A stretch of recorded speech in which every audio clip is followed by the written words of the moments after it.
Hello बच्चों, let's see the question. कह रहा है कि which one of the following expressions represent the electron probability function D.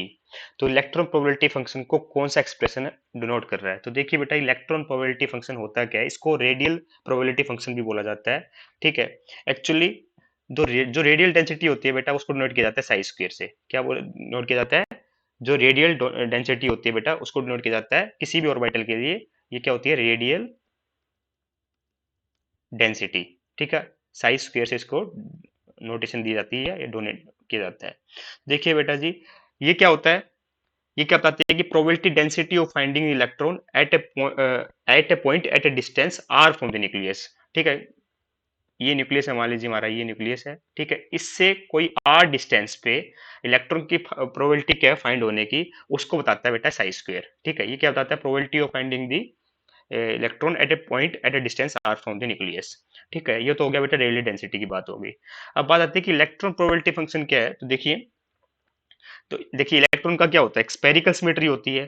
ठीक है। तो प्रोबेबिलिटी ऑफ फाइंडिंग इलेक्ट्रॉन किसके बीच में देखेंगे? सेल्स के बीच में देखेंगे। तो सेल्स के बीच में क्या प्रोबेबिलिटी होगी? वो क्या हो जाएगा बेटा? R plus D R distance से लेके, D R is small distance, दो सेल के बीच में होगा। ठीक है। आर प्लस डी आर से लेके आर के बीच में, तो यहाँ के इनके बीच में बेटा जो प्रोबेबिलिटी होगी इलेक्ट्रॉन को फाइंड करने के लिए स्पेरिकल सेल्स के बीच में, ठीक है, उसको क्या बोला जाएगा बेटा? इसी को बोला जाएगा बेटा electron probability function. That is D यहाँ पे लिख रखा है जो। तो देखिए बेटा, इस जो सेल होगी उसकी वॉल्यूम क्या हो जाएगी? देखिए आर प्लस डी आर से आर के बीच में, मतलब वॉल्यूम क्या लिखूंगा? स्पेरिकल स्फीयर की वॉल्यूम क्या होती है बेटा? 4/3 पाई आर क्यूब। तो वॉल्यूम क्या हो जाएगी? 4/3 पाई। एक बार रेडियस क्या है? आर प्लस डी आर है। ठीक है।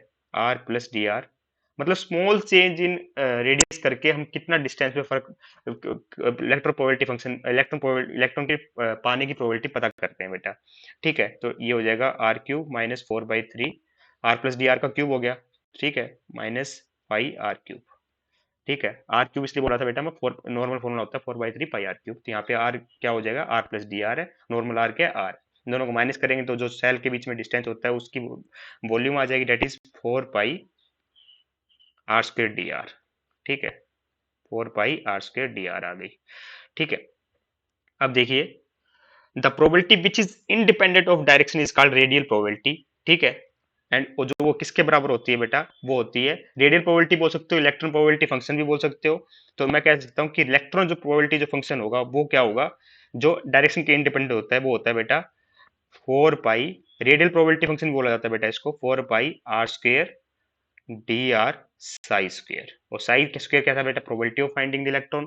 4 पाई आर स्क्वेयर क्या हो गया बेटा? जो डिस्टेंस, जो वॉल्यूम होगी दो सेल्स के बीच में, वो हो गई। ठीक है। तो यहाँ पे जो बेटा प्रोबेबिलिटी होगी इलेक्ट्रॉन को फाइंड करने की, उसको बोला जाता है इलेक्ट्रॉन प्रोबेबिलिटी फंक्शन। और इसको नोटे डिनोट किया जाता है बेटा, या फिर रिप्रेजेंट किया जाता है 4 pi are square D r psi square से।